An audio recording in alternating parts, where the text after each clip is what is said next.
Wubba lubba dub dub! Ladies and gentlemen, my name is Esports Money, ZSM, MacTown, whatever you want to call me, and welcome to your VRForce News of the Week for the week of July the 28th of 2017. So, per usual, I'll usually have one or two topics to talk about, and then we'll be going through the top links for a handful of subreddits.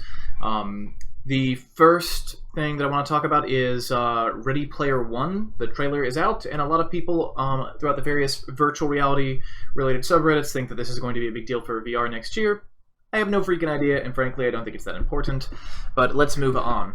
So the $399 bundle of Oculus with Oculus Touch was back on Newegg. I actually checked this link out last night, and it was in stock. However, can no longer find it, as no one else seems to be able to as well. So looks like that is sold out, which brings me to the next news point. I don't know if this is going to be on any of the subreddit news bits, but it's become very difficult to get a handle on a third sensor. I ordered a third sensor yesterday. I had my two sensors mounted per the video that I uploaded yesterday detailing how to mount my VR sensors for like $2.50 per mount at your local hardware store.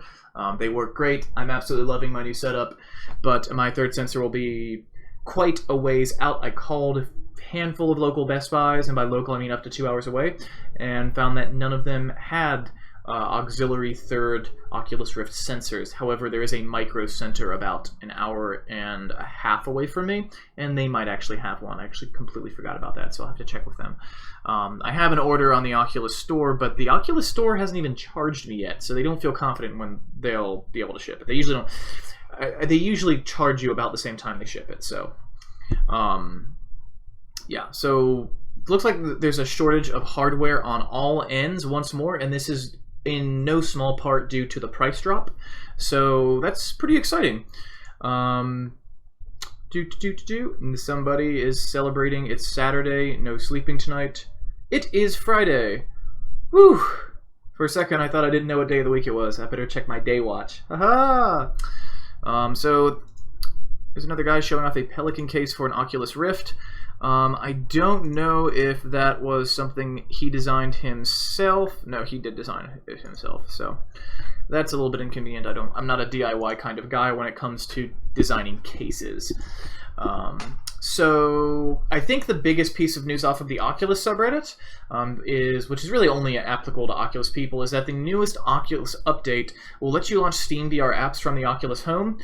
You need to have both the Oculus and SteamVR open at the same time, and then Oculus will learn that it needs to add that to your library in Oculus Home, and then you'll be able to launch SteamVR from Oculus Home. So that is pretty cool. That's pretty exciting. Again, we're looking at top posts from the past week, and that was 2 days ago, and it says the update will let you. However, the update, to my knowledge, is already out, and not just in beta. The update is actually out. Let's go ahead and open Oculus and check and make sure. So my Oculus client should be completely up to date. Settings. General, we are on version 1.16. So it doesn't look like it is out to the public unless you have the beta. I was wrong. However, this should be out within the next couple of days. Probably before August 2nd would be my guess. So this is a very nice feature. If you want to go ahead and sign up for the beta, then you can get it right now. So, the big screen beta launches today. So big screen beta is massive VR cinema, desktop streaming at 30 FPS. However, I've always been a big fan of I guess you could say the Vorpex solution. So Vorpex actually offers a similar feature, and I kind of prefer that, and I also use Windows 10, so I'm not as interested in that. However, if you are interested in a big screen solution, then you might enjoy this. However, I typically will do, if I'm doing big screen, I'll use Vorpex because it already exists and it works fairly well, and I can get 60, 90 frames in it, and it also, I generally don't watch videos in VR. So, on the Vive subreddit, we have the same news from last week as the most upvoted post from 6 days ago. This is a much less active Reddit than the Oculus one, which is a little bit interesting because the sales numbers suggest that Vive is more popular. So it looks like someone was able to get SteamVR to run on an old MacBook Pro by using an external graphics card enclosure, which is pretty cool. Looks like they ripped off their screen though. Dungeons and Treasure VR, a roguelike voxel game multiplayer. It's pretty interesting looking. I've looked it over a bit myself. I think it's currently free to play. I don't know if it's going to become pay to play. I haven't actually tried it myself. So, I mean, I've looked into it a bit, but I haven't actually played it myself. It looks pretty fun. I'll probably be playing around with it in the next 24 hours. Might give you guys some gameplay footage of that if that's something you're interested in. If you are interested in me doing gameplay and reviews of games that involve gameplay videos over here, I always get this wrong, then let me know in the comments to this video. Lone Echo, one of VR's newest high points. Everyone loves Lone Echo. We've already kind of beat that dead horse to death. Huge news I totally forgot to mention. So AltSpace VR was the first big VR social platform, and that will be shutting down next week. I'm going to go ahead and put my phone over here. AltSpace VR will be shutting down next week. It's closing its doors. It can no longer afford to keep the lights on. So I've never used the app, but I'm aware of it. That sucks whenever you see someone come into the space and have to leave it because they're not making enough money, because they can't keep the lights on, because they just they're making a loss. So yeah, rest in peace, AltSpace VR, and sorry that this happened. Oh, sorry, this is the virtual reality subreddit, not the Vive. So let's go over to the Vive subreddit. So big screen beta, we've already talked about this. New version to new update to Revive, which is nice. Mostly more of the same repeating news. So Vive is looking to publish its first AAA title called Reboant.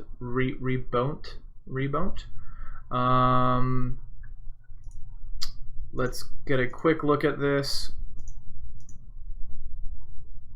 Looks pretty good, but it also looks like it's sort of in the survival horror, or at least the dark, kind of a dark genre. And depending on how dark it gets, I'm not really big into that. However, this does look relatively good. This looks kind of similar to the same. I don't want to make comparisons here based on the roboticness of the character, but I do want to say that the theme and the polish and the quality looks very similar to Robo Recall by Epic Games, and in no small part funded by Oculus. So this does look very good. It's in the last stage of development, and it will make its debut on Viveport Arcade in Chinese, followed by other platforms. I don't think we have a release date on this. It doesn't look. It's a AAA wave. It's a AAA wave shooter, so it is very much in the same vein as Robo Recall. Table Tennis VR got a big upgrade, or 11, the Table Tennis VR. Looks pretty good. Again, I haven't played it. It's not really my sort of thing, but it does look pretty fun. So that's the news for the week, pretty much. AltSpace VR died. Big shortage of Oculus hardware all around. Doesn't look like there's a shortage of Vive hardware though, but you got to pay twice as much. And SteamVR is going to be natively played in the Oculus Rift home screen. So that will be available here. And I think that is about it. Oh, and the Ready Player One trailer if you're into that. So thank you guys so much for watching the news of the week. My next video will be talking about super sampling. So what super sampling does is you can theoretically, if you really want to, you can double the density of pixels in your Oculus Rift, specifically super sampling with the Oculus Rift. And it's going to be a guide to doing that. And again, will require higher level hardware because you're going to be doubling your pixel density, up to doubling your pixel density. So you'll be getting a pretty massive increase in graphic fidelity, but at a significant hardware cost. And you don't want that hardware cost. You want to have the hardware. You don't want to write a super sampling check your hardware can't cache, because if so, when you overdraft, you lose your frames and then you get sick, and that's bad. So we'll be talking about that more this coming Monday. If you are looking for more content from me, be sure to subscribe to both this channel and the sister channel to this channel, which is in the video description. It is my Esports Money's channel, where I do some general gaming stuff, but I have a heavy emphasis on esports and Dota 2. And yeah, so over the weekend, I will be producing content for that channel as well. I just recorded a podcast talking about the International. That channel I don't make commitments to. I typically just try to make a video 6-7 days a week on that, so run through the weekend. And then this guy, we have a Monday through Friday schedule. So I will not be making more VRForce videos until Monday, and when I do, we'll be talking super sampling. So it's been 10 minutes. Have a wonderful weekend, and if you're in the East Coast, stay dry, because it's been raining here for a while now.